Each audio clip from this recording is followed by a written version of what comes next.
സ്ത്രീശക്തി വെറുമൊരു മുദ്രാവാക്യമല്ല, അത് ഇന്ത്യൻ ജനാധിപത്യത്തിന്റെ ദിശയും ഭാവിയും നിർണ്ണയിക്കുന്ന ശക്തമായ ഉറപ്പാണെന്ന് കോൺഗ്രസ് വീണ്ടും ആവർത്തിക്കുന്നു.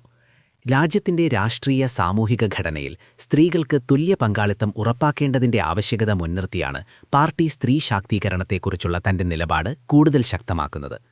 ചരിത്രപരമായും നയപരമായും സ്ത്രീകളുടെ അവകാശങ്ങൾക്കു വേണ്ടി തുടർച്ചയായി പ്രവർത്തിച്ച രാഷ്ട്രീയ ശക്തിയാണ് കോൺഗ്രസ് എന്ന അവകാശവാദവും ഈ പശ്ചാത്തലത്തിൽ ഉയരുന്നു. ഇന്ത്യയിൽ സ്ത്രീ സംവരണത്തിനുള്ള ആശയം ഒരു ദിവസം കൊണ്ട് രൂപപ്പെട്ടതല്ല. 1987 അന്നത്തെ പ്രധാനമന്ത്രി രാജീവ് ഗാന്ധിയുടെ നേതൃത്വത്തിൽ രൂപീകരിച്ച അൽബ കമ്മിറ്റി സ്ത്രീകളുടെ രാഷ്ട്രീയ പങ്കാളിത്തം വർദ്ധിപ്പിക്കാനുള്ള നിർണായക ശുപാർശകൾ മുന്നോട്ടുവച്ചു. അത് സ്ത്രീ സംവരണത്തിന്റെ അടിസ്ഥാന ചർച്ചകൾക്ക് തുടക്കമിട്ട ഒരു നിർണായക ഘട്ടമായി കണക്കാക്കപ്പെടുന്നു. തുടർന്ന് 1992 PV നരസിംഹറാവുയുടെ നേതൃത്വത്തിലുള്ള സർക്കാർ തദ്ദേശ സ്വയംഭരണ സ്ഥാപനങ്ങളിൽ 33% സ്ത്രീ സംവരണം നടപ്പിലാക്കി. ഇത് രാജ്യത്തെ ലക്ഷക്കണക്കിന് സ്ത്രീകൾക്ക് രാഷ്ട്രീയ രംഗത്തേക്കുള്ള ആദ്യ വലിയ കവാടം തുറന്നു നൽകി. ഈ നീക്കത്തിന്റെ ഫലമായി ഗ്രാമപഞ്ചായത്തുകൾ മുതൽ നഗരസഭകൾ വരെ സ്ത്രീകളുടെ സാന്നിധ്യം വർദ്ധിച്ചു. ഭരണനിരയിൽ സ്ത്രീകളുടെ പങ്കാളിത്തം സമൂഹത്തിൽ വലിയ മാറ്റങ്ങൾ സൃഷ്ടിച്ചു. ആരോഗ്യ, വിദ്യാഭ്യാസം, ശുചിത്വം, സ്ത്രീ സുരക്ഷ തുടങ്ങിയ വിഷയങ്ങളിൽ കൂടുതൽ ശ്രദ്ധ കേന്ദ്രീകരിക്കപ്പെട്ടത് ഈ മാറ്റത്തിന്റെ തെളിവുകളായി വിലയിരുത്തപ്പെടുന്നു. 2010 സോണിയാഗാന്ധിയുടെ രാഷ്ട്രീയ നേതൃത്വത്തിലും മൻമോഹൻ സിംഗുടെ പ്രധാനമന്ത്രിത്വത്തിലും പ്രവർത്തിച്ച UPA സർക്കാർ രാജ്യസഭയിൽ വനിതാ സംവരണ ബിൽ പാസാക്കിയത് മറ്റൊരു ചരിത്ര നേട്ടമായി മാറി. ലോക്സഭയിലും നിയമസഭകളിലും 33% സംവരണം ഉറപ്പാക്കാനുള്ള ശ്രമമായിരുന്നു അത്. എന്നാൽ രാഷ്ട്രീയ സമ്മതം ലഭിക്കാത്തതിനെ തുടർന്ന് ബിൽ പൂർണ്ണമായി നിയമമാകാതെ തുടരുകയായിരുന്നു.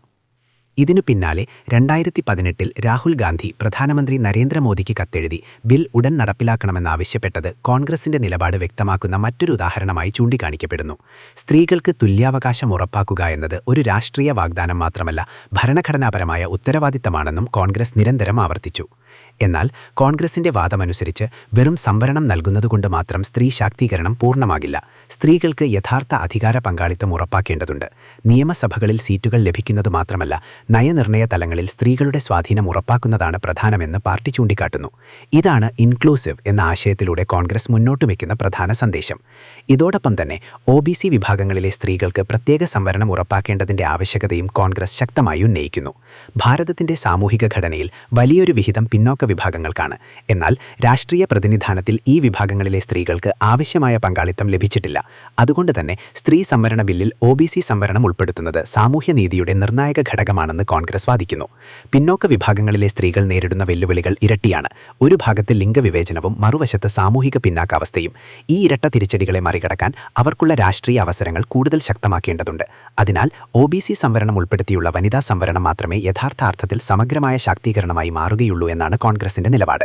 ഇന്ത്യയിലെ ജനാധിപത്യം കൂടുതൽ ശക്തമാകണമെങ്കിൽ സ്ത്രീകളുടെ പങ്കാളിത്തം അനിവാര്യമാണ്. ജനസംഖ്യയുടെ പകുതിയോളം വരുന്ന സ്ത്രീകൾ രാഷ്ട്രീയ നിർണയങ്ങളിൽ നിന്ന് വിട്ടുനിൽക്കുന്നത് ജനാധിപത്യത്തിന്റെ പൂർണ്ണതയെ തന്നെ ചോദ്യം ചെയ്യുന്നതാണ്.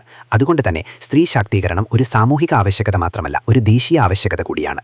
മൊത്തത്തിൽ സ്ത്രീ സംവരണത്തെക്കുറിച്ചുള്ള കോൺഗ്രസിന്റെ സമീപനം വെറും രാഷ്ട്രീയ പ്രഖ്യാപനമല്ല, ദീർഘകാലമായുള്ള നയപരമായ പ്രതിബദ്ധതയുടെ പ്രതിഫലനമാണെന്ന് പാർട്ടി അവകാശപ്പെടുന്നു. സ്ത്രീകൾക്ക് തുല്യാവകാശവും യഥാർത്ഥ അധികാര പങ്കാളിത്തവും ഉറപ്പാക്കുന്ന ഒരു രാഷ്ട്രീയ സംവിധാനം സൃഷ്ടിക്കുകയാണ് അവരുടെ ലക്ഷ്യം. അതിലൂടെ ഭാരതത്തിലെ എല്ലാ അമ്മമാരുടെയും സഹോദരിമാരുടെയും ശബ്ദം ശക്തമായി പാർലമെന്റിലും നിയമസഭകളിലും മുഴങ്ങി കേൾക്കേണ്ടതാണെന്ന് കോൺഗ്രസ് ഉറച്ചു വിശ്വസിക്കുന്നു.